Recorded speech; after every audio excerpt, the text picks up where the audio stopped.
नदीम के मुताबिक अजीम के दोस्त अब्दुल कादिर फौज में खतीब थे, लेकिन फिर बाद में उन्होंने फौज छोड़ दी। वो पेशावर आए और अजीम के दोस्त बन गए। अब्दुल कादिर से दोस्ती इस तरह हुई कि अब्दुल कादिर फ़ौज में एज ए ख़तीब काम करते रहे हैं और यहाँ पेशावर में वो आए, ठीक है ना।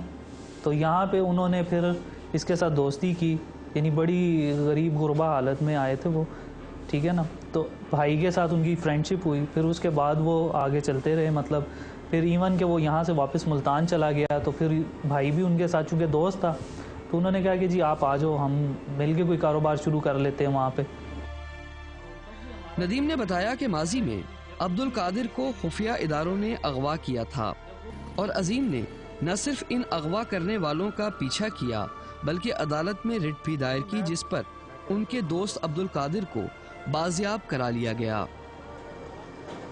2-3 गाड़ियाँ आई हैं और उसमें उस बंदे को डाला है, उसके दोस्त को, और ले गए। और मेरा भाई उस वक्त थोड़े से फासले पे खड़ा था उनसे, तो उसने जब देखा कि ये, तो वो उसको फॉलो करता हुआ वो पीछे तक गया और फिर जिस जगह पे उन गाड़ी वालों ने उतारा है, उस घर में या मकान है जो भी था, फ्लैट, उधर रखा है उसको।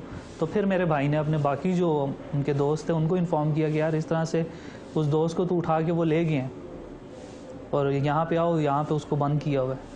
तो इस तरह से वो फिर बाद में कौन सी थी, कौन सी गाड़ियाँ थी? सरकारी गाड़ियाँ थी, बकौल उसके कि वो एजेंसीज की गाड़ियाँ थी। आई डोंट नो कि क्या नाम उन्होंने बताया कि किन्हों ने उठाया, बट ये था कि वो कह रहे हैं सरकारी गाड़ियों में उसको डाल के ले गए थे। कहाँ डाल के?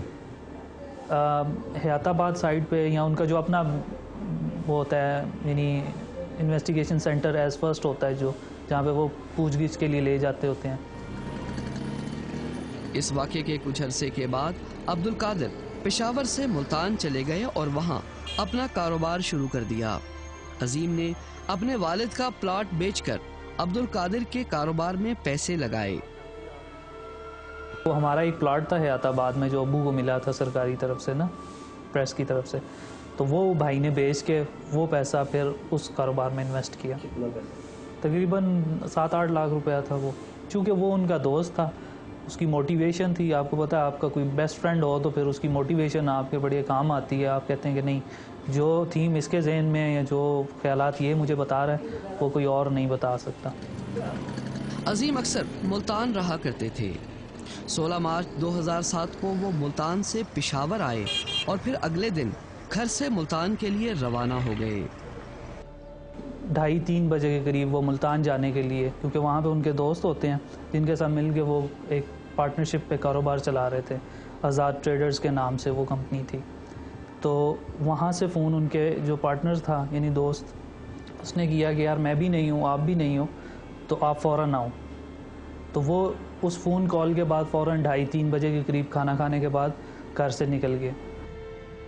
नदीम कहते हैं कि इनकी भागदौड़ के बावजूद पुलिस, अदलिया और हुकूमत ने उनके भाई की बाजियाबी के लिए कुछ नहीं किया। डिक्टेटर ने कुछ किया, क्योंकि मैंने डिक्टेटर दौर में ही उन्हीं से भी दरख्वास्त की थी, यानी अवान सदर में भी मैंने एप्लीकेशन भेजी थी और वहाँ से उन्होंने एक कार्रवाई शुरू की थी। Colonel Shakeel, lieutenant colonel Shakeel Akhtar के नाम है उनका, उनके थ्रू एक इन्वेस्टिगेशन शुरू हुई थी, लेकिन उसका भी कोई रिज़ल्ट नहीं निकला। वो भी एज इट इज़ ठप होकर पड़ी हुई है। तो कहने का मतलब कि मैंने तो डिक्टेटर दौर में भी इस केस को ओपन करवाया, लेकिन कुछ नहीं हुआ। और अब डेमोक्रेटिक में इलेक्टिव लोगों को दिया है, उन्होंने भी इसको रद्द कर दिया हुआ है, यानी इस पर कोई काम नहीं किया। नदीम का कहना है कि अक़लियती उमूर के वजीर ने भी उनके भाई की रिहाई के लिए महज ज़बानी जमा खर्ची किया। शहबाज भट्टी साहब के पास मैं गया हूँ और मेरा ऑन रिकॉर्ड उनके पास एप्लीकेशन भी पड़ी हुई है, लेकिन उन्होंने ये कहा कि इस केस सारे को ठप कर दिया कि जी आपको पता है कि मिसिंग पर्सन पे तो ऑलरेडी इतना शोर गुल हो रहा है, तो मेरा नहीं ख्याल कि मैं इसमें कुछ एक्टिव रोल अदा कर सकता हूँ। क्यों आपने तो कलेक्ट करवाया, वोट दिए, आपके मसाइल हल करने? हाँ जी, तो उन्होंने सिर्फ मुझसे ले के एप्लीकेशन, इवन के 2 दफ़ा मैं उनके पास गया हूँ, दोनों दफ़ा मैंने एप्लीकेशन दी है उन्हें और उन्होंने अपने पास रख दी। एक दफ़ा तो मिसप्लेस हो गई उनसे एप्लीकेशन। नदीम का ख्याल है कि उनके भाई को खुफिया इदारों ने अगवा किया है। यानी मुझे नहीं कहा उन्होंने डायरेक्टली, लेकिन उनकी अपनी ओपिनियन थी जो उन्होंने मेरे ख्याल से SSP के साथ डिस्कस की थी। एजेंसी ने उनको उठाया। जी। कहीं ऐसा तो नहीं कि पुलिस अपना जान छुड़ाने के लिए कह देती है कि एजेंसी ने उठाया और उनका जान छुट गई, वो उस पर काम नहीं करते? हाँ, तो देखिए इसमें तो बड़ा स्ट्रेट फॉरवर्ड होना चाहिए एजेंसीज़ को कि जब वो उन पे ब्लेम आ रहा है, वो बदनाम हो रही हैं, तो उन्हें तो 2 मिनट में इसका फैसला करना चाहिए। उनके पास जो लिस्ट है चेक करें और उन्हें बताएं, उसी मुतलका थाने को हिदायत करें कि हाँ जी ये तो बंदा हमारे पास नहीं है, आप कैसे कह रहे हैं। फिर तो एजेंसीज़ को चाहिए कि पुलिस को ज़रा थोड़ा सा दबाएं कि जी आप अपना काम भी हमारे पे क्यों फेंक रहे हैं। नदीम अपील करते हैं कि अगर उनके भाई पर कोई चार्ज है तो उसे अदालत में पेश किया जाए। हमारी यही एक अपील है कि जी हमारे साथ इंसाफ होना चाहिए। अगर हमारे भाई अजीम ने कुछ किया है तो ठीक है, उसको अदालत में लाएं, जो भी उसका जुर्म है, अगर जितनी भी कड़ी सज़ा देना चाहते हैं दें, लेकिन सामने लाएं। लेकिन इस तरह से बिल्कुल कट ऑफ कर देना और हमें एक मुस्तकिल अज़ाब में डाले रखना हर रोज़ हमारे लिए, यानी हमारी हर गमी खुशी, छोटी छोटी खुशियाँ होती हैं, किसी की बर्थडे है, कुछ नहीं होता है, कोई शादी है, कहीं आना जाना होता है, तो घर में हमारा वालिद साहब नहीं है, वालिद साहब की वफ़ात हो गई हुई है और वही बड़े भाई थे।